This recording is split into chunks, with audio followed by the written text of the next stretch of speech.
Actor Wendell Pierce opens a grocery store. Dr. Barry Sears sets us straight on fats. And Cupcakes 24/7 thanks to sprinkles. For March 21st, 2012, this is Food News Today. Good morning. Food News Today is sponsored by ConAgra Foods, who shares with me the desire to provide the most current, interesting, and unbiased food news.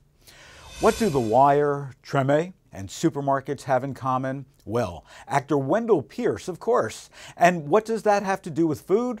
Pierce plans to open Sterling Farms grocery stores in low-income neighborhoods throughout New Orleans. He and a business partner have already opened Sterling Express, a convenience store that sells healthy and affordable foods. But they plan to open up a chain of full-service grocery stores in the near future. Food has always been important to the actor, whose popularity began from his role as Detective Bunk Moreland on the HBO series The Wire. He now plays the trombonist, Antoine Baptiste, on Treme, which is filmed in New Orleans. While shooting Treme in his home state, Pierce noticed a shortage of good supermarkets in some neighborhoods, parallel to the theme of Treme, charting New Orleans' struggle to rebuild after Hurricane Katrina. Pierce felt he owed it to his city to bring more nutritious fare to urban food deserts. And food deserts there are. A 2007 Tulane University study found that nearly 60% of low-income residents had to travel more than 3 miles to reach a supermarket, though only 58% owned a car. Sterling Farms will look like most other conventional grocers, with a deli, bakery, seafood counter, and as many as 40,000 items. But it will also cater to the special needs of low-income shoppers. The store will offer a free shuttle bus to anyone who spends $50 or more, so they need not walk or take the bus with heavy bags. Next up, I had the pleasure of interviewing Dr. Barry Sears, creator of the Zone Diet, who just came out with his latest book, Toxic Fat, When Good Fat Turns Bad. He tells us what's up with fat in our diets. Dr. Sears, how can we turn around the health of our nation? It really starts in the supermarket. And the fact is, having the knowledge of what's going to basically help you live a longer and better life, or what's going to basically accelerate a decline. And once you have that knowledge, then it becomes a lot easier to make choices. So what should we be doing? When we walk into the store, obviously we're bombarded by 50,000 products. We have all these, tens of thousands of images of magazine ads and TV commercials and radio commercials and so on that is giving us a predisposition of what we should be buying. How can we buy better foods in the store? Easy. Stay in the periphery and don't go to the deli. But stay in the periphery and buy the meats, buy the fruits, buy the vegetables, buy the dairy products, and then try to get out as quickly as you can. But you have to have a plan going in there. And a plan to saying, what I'm trying to do is to basically retake control of my genes. That's the power of food.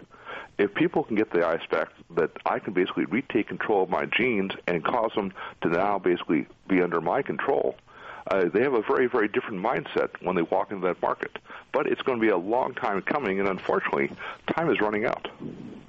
So what are the kinds of foods specifically that people should be eating, and what should they be avoiding? The first thing you should avoid is every vegetable oil known to man.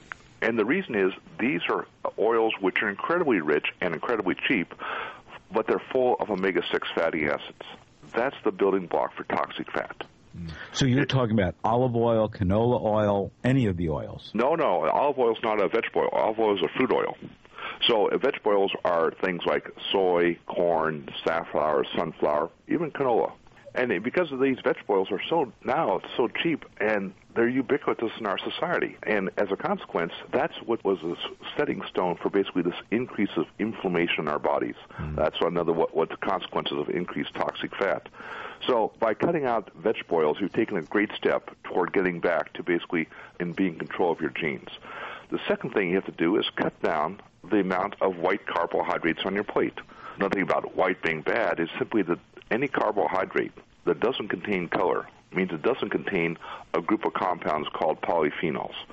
Polyphenols are very powerful anti-inflammatory agents. So what kind of carbohydrates have color? They're called fruits and vegetables.